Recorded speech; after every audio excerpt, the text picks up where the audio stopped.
Buenos días, buenas tardes, buenas noches. Cualquiera que sea el horario en que usted tenga la oportunidad de entrar al sitio de Radio La Lumbrera, le damos la más cordial bienvenida. Pero más que sea nuestras palabras a las que le den la bienvenida, que sea la misericordia, la gracia del Dios eterno que alcance su mente, su pensamiento, su conciencia, su vida, y sea el Santo Espíritu de Dios el que le atraiga a usted para hacer un clic en nuestro sitio y poder oír el programa que hoy hemos preparado con mucho cariño para usted. Lámpara es a mis pies tu palabra y lumbrera a mi camino. Y yo me imagino al Señor Jesucristo mirándole a usted cara a cara y diciéndole: he aquí yo estoy a la puerta y te llamo. Tal vez sea para usted esta oportunidad, este día, un momento para tener un tiempo de comunión con Dios. O tal vez usted sea la primera vez que entra a nuestro sitio. Pues deseamos que sea usted muy bendecido y que permanezca conectado con nosotros y que no se retire.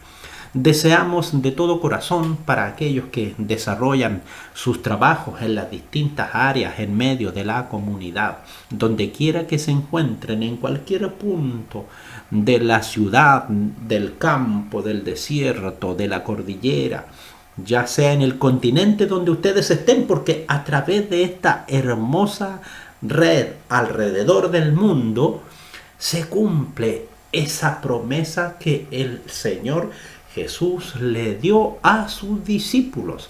Y me seréis testigos en Jerusalén, en Judea, en Samaria y hasta lo último de la tierra. ¿Cuándo nos íbamos a imaginar nosotros que lo último de la tierra sería cubierto a través de esta gran red tecnológica que alcanza a todo el globo terráqueo? Ciertamente que hay lugares donde todavía no llega la palabra de Dios, pero no es porque no estén los medios están tecnológicos y humanos.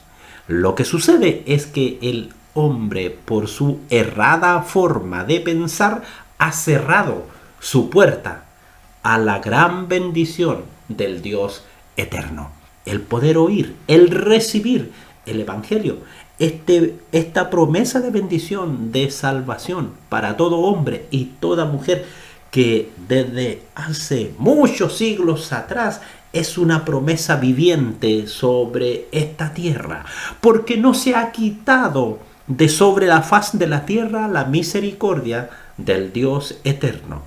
Y con esa gran promesa que Él nos hizo, y nos especifica muy bien ahí el Santo Evangelio, cuando nos señala que de tal manera amó Dios a este mundo, que ha dado a su Hijo unigénito, nuestro Señor Jesucristo, para que todo aquel que en Él ponga sus ojos sea salvo.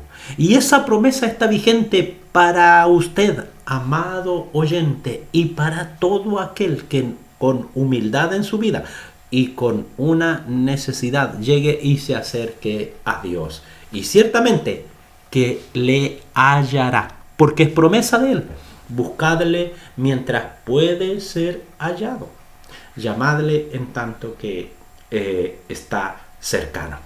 Y queremos orar en esta mañana, porque ese es nuestro deseo, nuestro propósito, el poder primero encomendarnos a Dios en todo lo que queremos hacer. Te damos gracias a esta hora del día, Señor, en que nos concedes la bendición de poder estar conectados con todo el mundo. Y, Señor, desde cualquier lugar donde nosotros estemos, Padre eterno, ya no necesitamos tener un estudio, no necesitamos tener un lugar físico, porque a través de este medio y con el uso de esta tecnología, donde quiera que nosotros estemos, Señor, tu palabra está saliendo para ayudar, para suplir una necesidad oportuna en el tiempo en que nuestros oyentes lo necesitan. Padre de los cielos, Te pedimos que en tu misericordia seas, Señor, mirando allí las necesidades de cada uno de nuestros oyentes.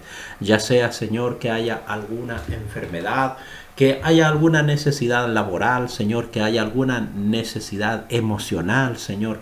Aquellos, mi Dios, que están pasando por tiempos de incertidumbre, de enfermedad. Yo te ruego, Padre de los cielos, que tú, Señor, les seas guardando, les seas bendiciendo. Usted, Señor, coloque en cada vida, en cada corazón, esa gota de misericordia y de gracia que proviene desde el trono de su presencia. Señor, bendíganos en este día con lo que queremos hacer y con lo que queremos bendecir a cada uno de nuestros oyentes. Todo te lo ruego, Señor, en el nombre de Cristo Jesús, nuestro Salvador. Amén. Gracias damos al Señor Dios Todopoderoso porque nos permite estar junto a ustedes. Y por supuesto, amables seguidores y oyentes, no puede ser de otra manera más que con mi Biblia y un café. Pero ¿sabe lo más hermoso? Es sentirnos acompañados y entrar allí a la página de la Escritura y poder disfrutar de lo que significa la cena del Señor. La semana pasada concluimos un hermoso capítulo, pero que nos mantuvo tan inspirados ahí y por supuesto con nuestra atención puesta que no nos dimos ni cuenta cómo se nos fue el tiempo. Qué hermoso cuando podemos entrar en las conversaciones divinas que nos hacen pero sentirnos como si el tiempo se nos fuera en un solo clic.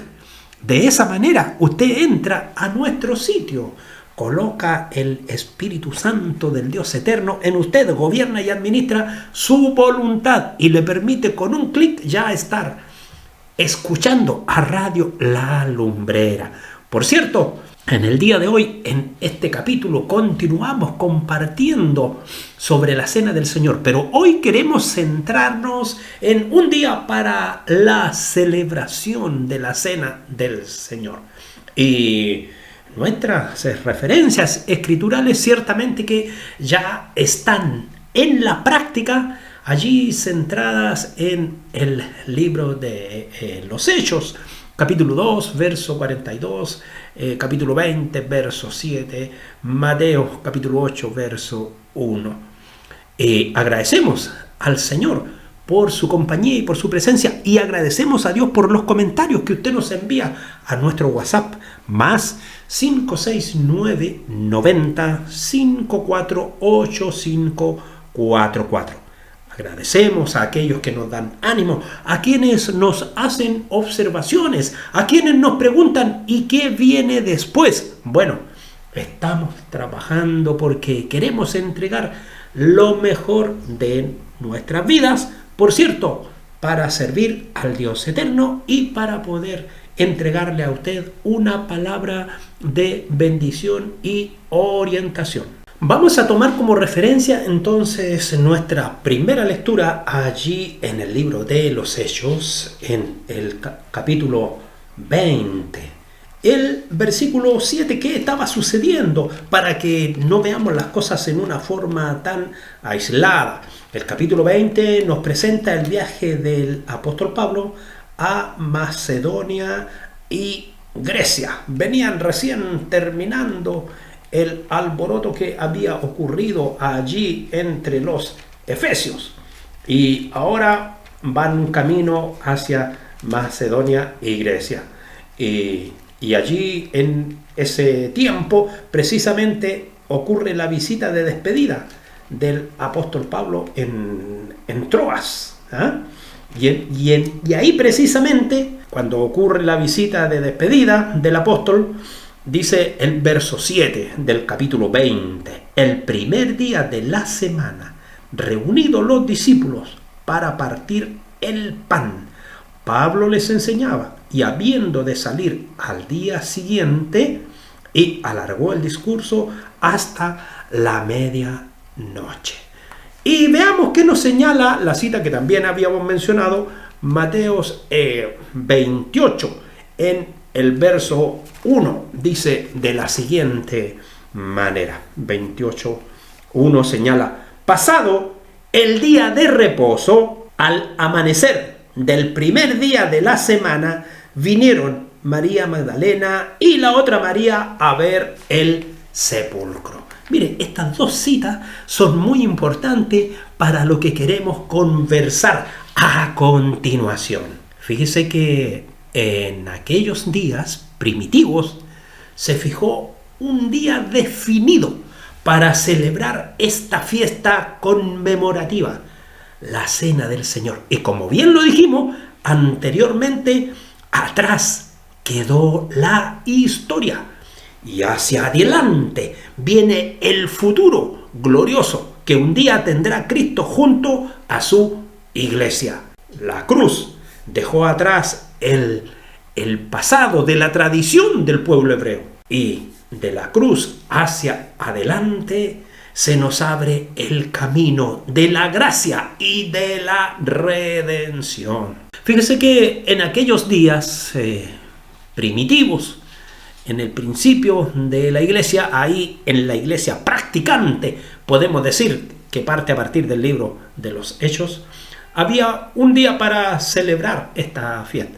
Y aquí lo señala muy bien: el primer día de la semana reunidos los discípulos para partir el pan. Es lo que acabamos de leer en Hechos 27. Y esto es interesante porque en el calendario de Dios no se menciona día lunes, martes, miércoles, jueves, viernes, sábado ni domingo.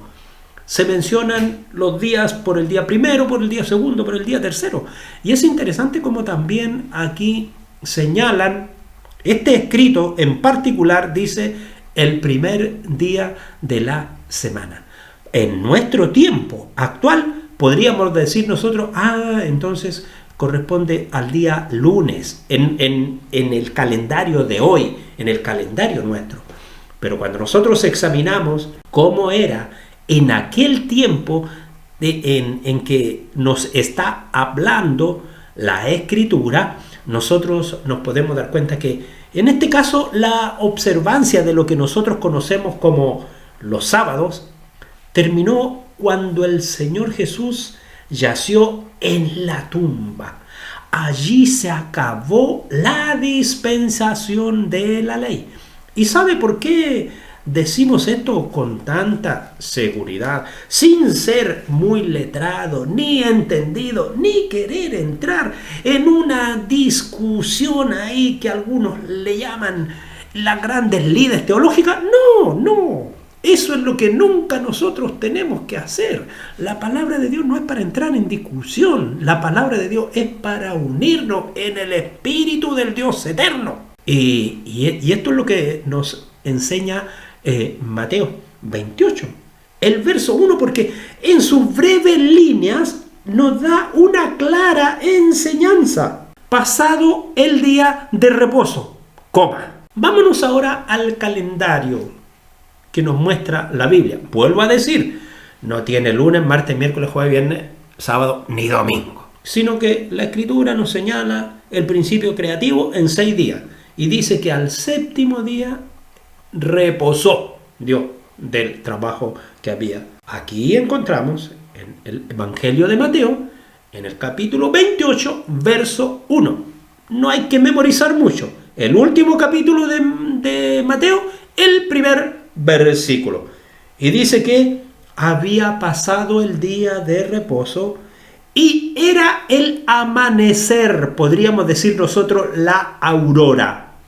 La aurora, el alba, el despertar, con las primeras luces, con los cantos del gallo, como usted lo quiera llamar, donde sea la región del mundo donde usted vive, como usted identifica un nuevo día.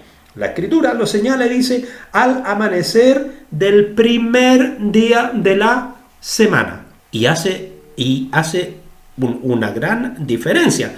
Dice que había pasado el día de reposo. Por lo tanto, esto nos dice bien claro que en el idioma bíblico nos está mencionando que de acuerdo al calendario que hoy tenemos nosotros, entonces estaba hablando de lo que hoy nosotros conocemos como un día domingo. Mire, no vuelvo a repetir, no voy a entrar en estas discusiones porque solamente soy un lector de lo que dice la Escritura. No me voy a guiar por lo que dice un señor de apellido inglés, un señor de apellido alemán, un señor de apellido norteamericano. No, yo mantengo mi apellido y mi sangre chilena mientras pueda. Así de simple. Y solo soy un humilde lector de la palabra de Dios. Lo que sí nosotros sabemos es que era el amanecer de una nueva era. Se estaba dando inicio a la era de la gracia. Aquel primer día de la semana, cuando el Señor se levantó de entre los muertos. Y desde entonces, el primer día que se ha de celebrar en memoria ¿de quién? De Él, del Cristo resucitado, del Cristo glorificado. Desde ese momento en adelante, la iglesia ya no está recordando la historia del pueblo de Israel. Desde ese momento en adelante, la iglesia está recordando y celebra un solo Cordero de Dios que quitó el pecado del mundo. Cristo, el Señor. No hay tribus, no hay lenguas, no hay generación. Cristo, el Señor, unió a todo el mundo en un solo sacrificio. Es precisamente ese día, el día del Señor, el primer día de la semana, cuando los discípulos, nos señala la Escritura, se reunían para partir el pan. Y yo les mencionaba en la lección pasada, en el capítulo pasado, que esto era una actividad, podríamos decir, se inició siendo una actividad familiar que pronto tomó una connotación de acuerdo al crecimiento y al desarrollo de la iglesia, de la cristiandad, tomó una connotación eclesiástica. Y por eso que la Escritura dice que en el primer día de la semana, cuando los discípulos se reunían para partir el pan. Esto nos da a nosotros a entender que allí, en cierta medida, los discípulos se miraban a iguales entre sí. Todavía no partía esta connotación del liderazgo, quién es el que manda aquí, quién es el que gobierna. Eso partió después de nuestro Señor Jesucristo, cuando partieron ahí nombrando cabecillas dentro de las iglesias. Y bueno, para algunos ha sido bueno, para otros ha sido perjudicial esto de nombrar cabecillas, porque siempre hay una pelea por los liderazgos, especialmente en organizaciones que no son escolásticas y que no tienen una buena formación también presbiteriana, que no tienen una buena organización. Siempre están ahí buscando la manera, como alguien dijo, de acerrullarse el piso entre unos y otros. Por eso es la gran diferencia que hay en nuestro querido país llamado Chile. Podríamos ser uno en Cristo, como es el lema de los hermanos uniformados. Y específicamente es el lema que ha levantado y mantiene en alto la Iglesia Evangélica Flotante de la Armada de Chile, unos en Cristo. Y ese debiera de ser el lema de toda la cristiandad en nuestra nación. Veríamos otros colores en nuestro Evangelio. Los colores de la unidad. Es evidente que al realizar esta actividad cada día cuando nos reunimos, perdería ciertamente la sencillez y la solemnidad que merece tan sublime y comunitario acto cristiano. Es por ello que la Iglesia Evangélica en general no realiza la Cena del Señor cada vez que se reúne, sino solo en algunos días especiales, según sea la enseñanza local en particular. Las Escrituras, por cierto, no nos mencionan, pero sí nos indican que lo importante de ello era que permanecían en la doctrina de los apóstoles. Tenían un referente, lo que ellos habían visto, lo que ellos habían oído, lo que de ellos habían recibido. ¿Y qué habían recibido ellos del Señor Jesús? Bien lo señala el apóstol Pablo. Yo recibí de parte del Señor. Y eso es lo que recibió él, y eso es lo que se transmitió también a los apóstoles, y eso es lo que ellos fueron colocando en la práctica. Esto significa que había una instrucción heredada, testimonial, visible. Lo habían visto y lo habían vivido. No era una enseñanza antojadiza ni tomada así de la imaginación, sino recibida de parte del Señor Jesús, la cual constituía los fundamentos de su fe. La doctrina de los apóstoles es lo que hasta nuestros días se mantiene como la enseñanza base y fundamental del cristianismo. Entre otros principios tenemos creer en un Dios todopoderoso, creer en su Hijo Jesucristo, creer, por cierto, y respetamos los mandamientos que nos entregó nuestro Señor Jesucristo, así como lo fue para la iglesia primitiva, que Él era no solo el Mesías, sino también el Salvador del mundo, y creer en su resurrección y creer en su segunda venida. No hay adoración a los santos. Creemos en la Trinidad, creemos en la vida eterna, creemos en la pasión y muerte y resurrección de nuestro Señor Jesucristo. Creemos que hay una vida eterna. Creemos también que existe un infierno. Y creemos que la cena del Señor es aquel aliento, es aquella celebración que nos permite tomar fuerzas cada vez que la celebramos y que nos sentimos tan cercanos de la venida de nuestro Señor Jesucristo. Así como creemos que para comprometernos con la obra del Señor, para comprometernos con el quehacer, con la actividad de la iglesia, tenemos que pasar por un discipulado y bautizarnos en el nombre del Padre, del Hijo y del Espíritu Santo.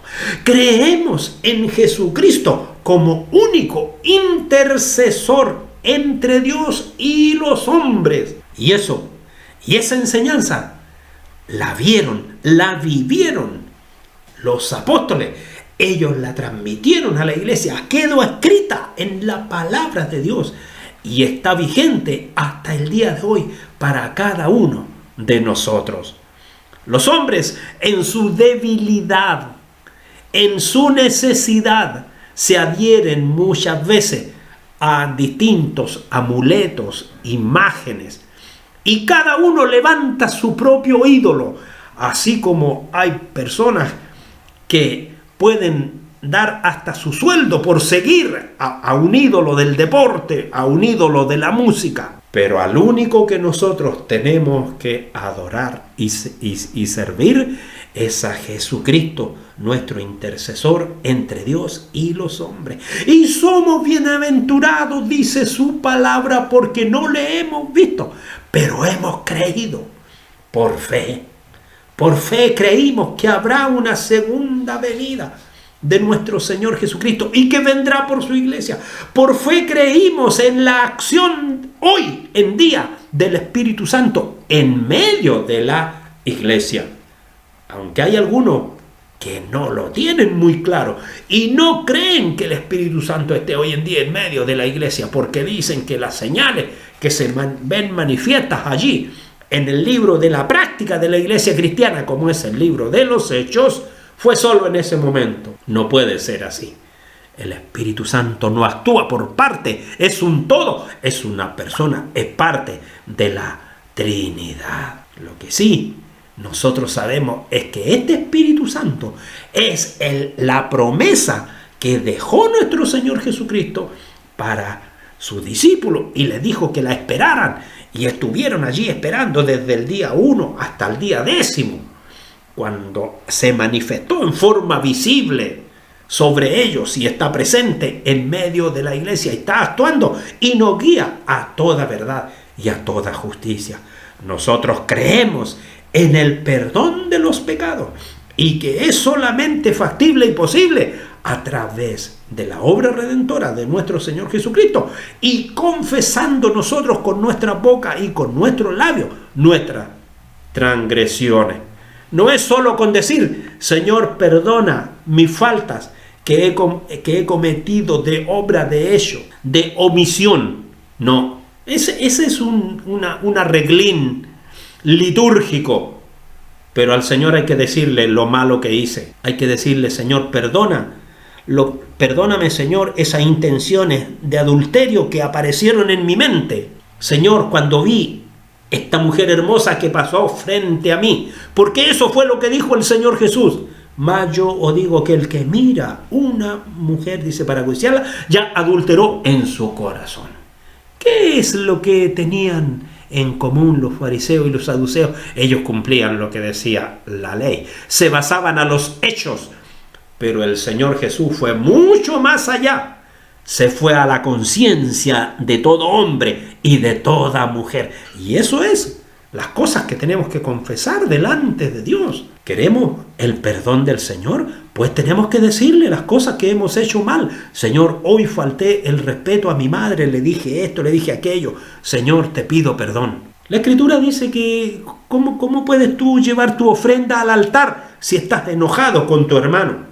Te está llevando a ti en lo personal a buscar tu propia reconciliación antes de ofrecer tu culto de adoración delante de Dios. Y esto nosotros creemos que el perdón de pecados viene a través de Jesucristo. Y también creemos que la Biblia es la única palabra verdadera que nos guía a toda verdad y justicia y que ella nos enseña el camino mostrado por nuestro Señor Jesucristo para llegar a la vida eterna. Y amables oyentes, ¿me permiten un pequeño break, como dicen por ahí, o un tiempo de descanso para, junto a mi Biblia, que no la abandono, siempre mi Biblia a la derecha y en mi izquierda un café? Me voy a preparar un café y luego continuamos. Y tal como hemos estado compartiendo hasta este momento, tomando como base para el desarrollo de la temática de este día,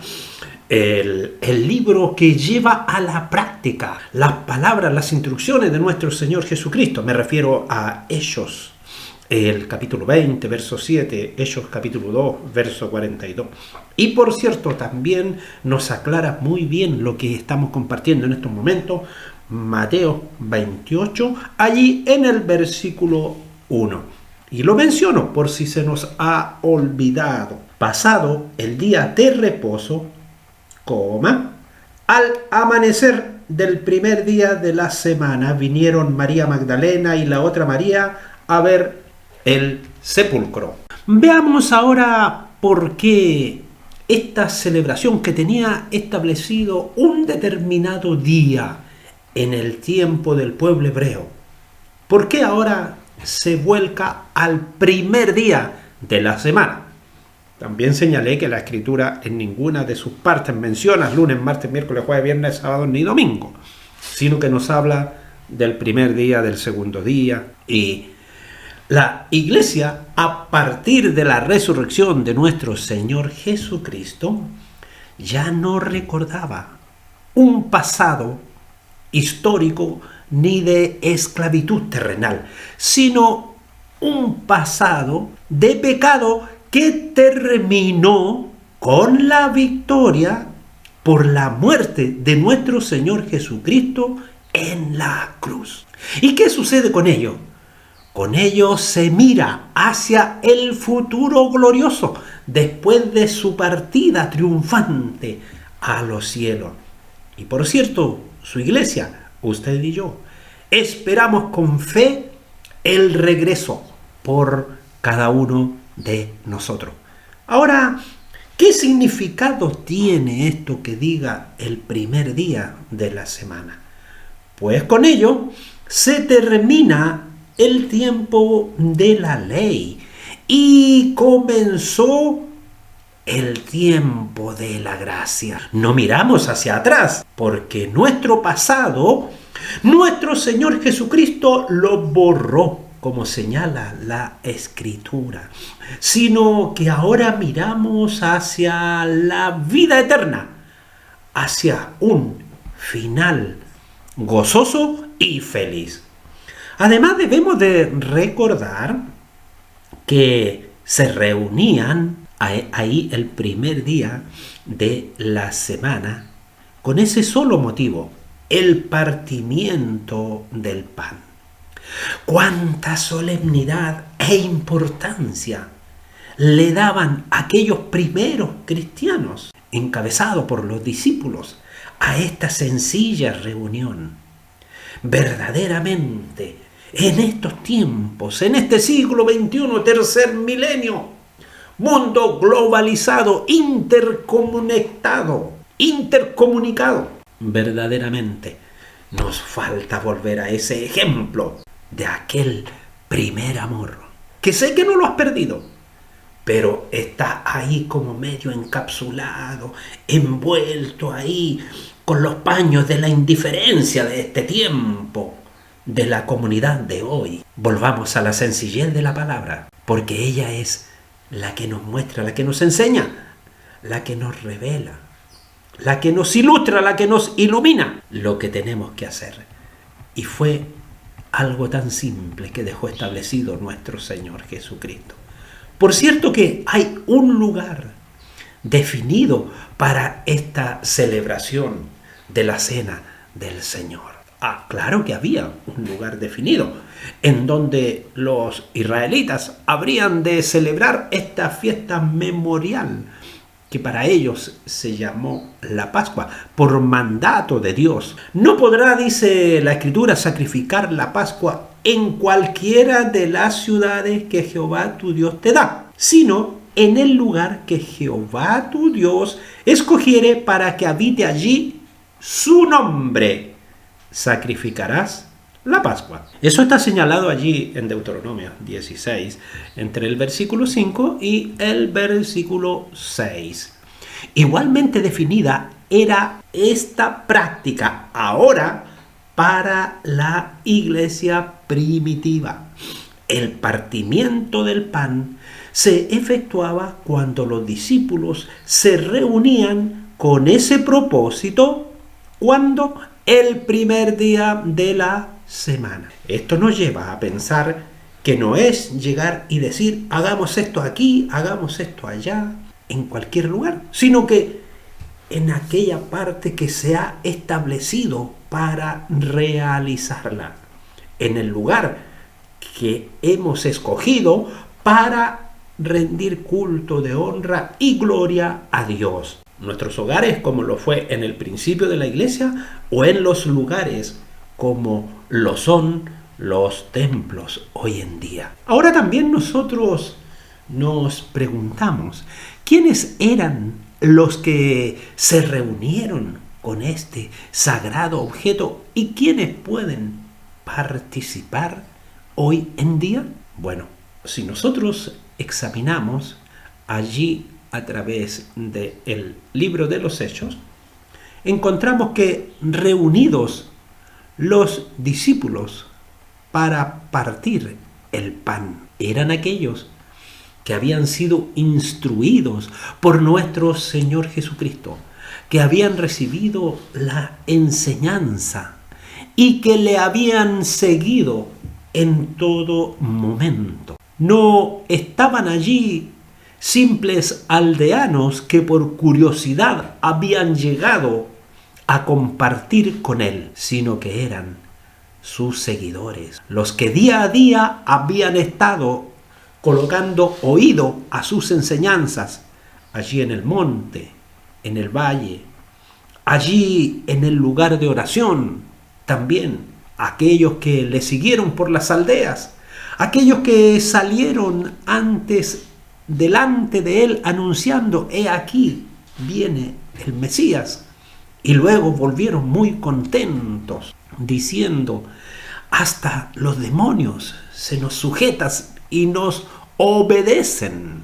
Eran personas con un conocimiento, con un entendimiento, con sabiduría de lo que estaban haciendo y de lo que estaban celebrando, de lo que estaban conmemorando. Entonces, son los salvados. Ellos pueden recordarle y conmemorarle. Son aquellos que han verdaderamente en sus vidas, en sus corazones, experimentado un cambio, una regeneración a través de la obra de nuestro Señor Jesucristo por medio del Espíritu Santo, que ha tomado dominio y control de sus vidas. Los que nunca han sido regenerados, nunca le han conocido. ¿Cómo pues podrán conmemorar su muerte? En estos días se aducen muchas veces argumentos, algo que parece como que es cierto, pero es engañoso, para justificar la participación de la mesa del Señor de cualquier persona que tan solo tenga el deseo para hacerlo. Pero cuando nosotros examinamos las Escrituras con suma sencillez, sin entrar a las explicaciones que dice Barclay, sin entrar a las explicaciones que da Matthew Henry, sin entrar a las explicaciones de Berkhoff, sin entrar a las explicaciones allí de cualquier otro referente que usted pueda tener, sino que solamente a lo que señala la palabra de Dios, ella nos menciona que no permiten la participación de la cena del Señor de ningún frío, de ningún tibio, sino solo a sus discípulos. Y eso hoy en día está produciendo tibieza en medio de las asambleas. Porque ¿qué importa si lo que interesa aquí es el corazón que mira a Dios? Eso es lo que se enseña. Entonces, ¿qué importa? ¿Qué importa si Dios está mirando el corazón? Se le ha quitado valor al testimonio, cuando la misma palabra nos dice a la ley y al testimonio. Es decir, creo en Cristo por la palabra, por el oír de la palabra. Pues entonces, mi testimonio debe reflejar el cambio que Cristo ha hecho en mi vida. Pero hoy en día hay muchos concesionarios. No solo hay concesionarios en la vida política, pública, administrativa. Hay muchos concesionarios también dentro de la iglesia. Concesionarios con los mandatos divinos, pero concesionarios que no están arrastrando ningún cliente para el reino de los cielos, sino que solo acumulan brasas sobre sus cabezas, nada más. ¿Cuán específicamente está afirmado el propósito de esta reunión? El primer día de la semana, reunidos los discípulos para partir el pan. Esto era el propósito principal de la reunión. El Señor mismo les había mandado: haced esto en memoria de mí. Los corazones fieles se complacían en obedecer este mandamiento. El apóstol Pablo aprovecha la oportunidad que le dio la reunión con los discípulos para predicarles la palabra.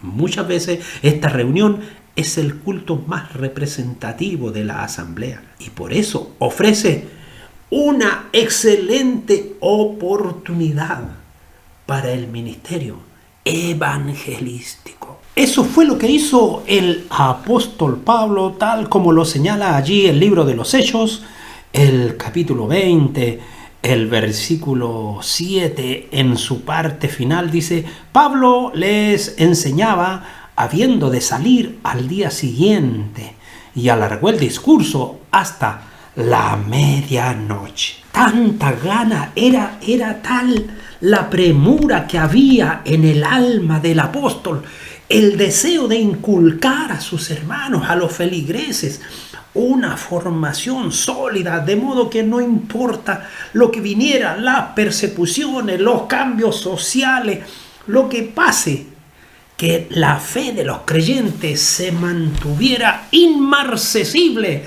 ante la adversidad. Y así lo demuestran los registros que hoy nosotros tenemos a través de testimonios fotográficos de las catacumbas, de cómo fueron allí sepultados muchos cristianos y cómo muchos murieron también por solamente confesar que Cristo era su Señor.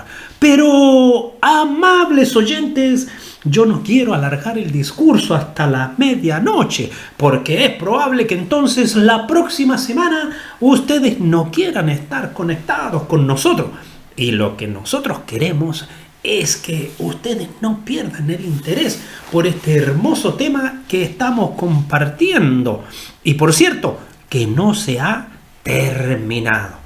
Y gracias damos al Señor porque nuestra exposición está basada en lo más simple y sencillo, que es la bendita y la poderosa palabra del Señor. Por ello es que al buen entendido hay que decirle pocas palabras. Vamos a orar para concluir el programa de este día. Padre eterno, gracias te damos por esta lluvia bondadosa, grande, misericordiosa que cae, Señor, así como dice tu palabra, como el sol sobre buenos y malos. Porque todos, Señor, somos necesitados del alimento para la subsistencia. Te damos gracias porque, Señor, a través de esta lluvia se riega la tierra y de igual manera nosotros, a través de tu palabra, regamos la vida, las almas de cada uno de nuestros seguidores y oyentes. Padre de los cielos, en tu misericordia sé colocando en cada uno de ellos ese entendimiento, la comprensión, Señor, de tu palabra. Y por sobre todas las cosas, esa voluntad de estar siempre atento, semana a semana, para compartir una vez más una palabra de bendición para sus vidas. Señor, gracias te damos por este nuevo día y tu bendición sea con cada uno de nosotros. En el nombre de Cristo Jesús, nuestro Señor. Amén. Y por cierto, ahora que ya estamos concluyendo, junto a mi Biblia me tomaré un relajado café. Dios les bendiga. Nos vemos. Estamos en contacto la próxima semana, si Dios nos concede salud y vida.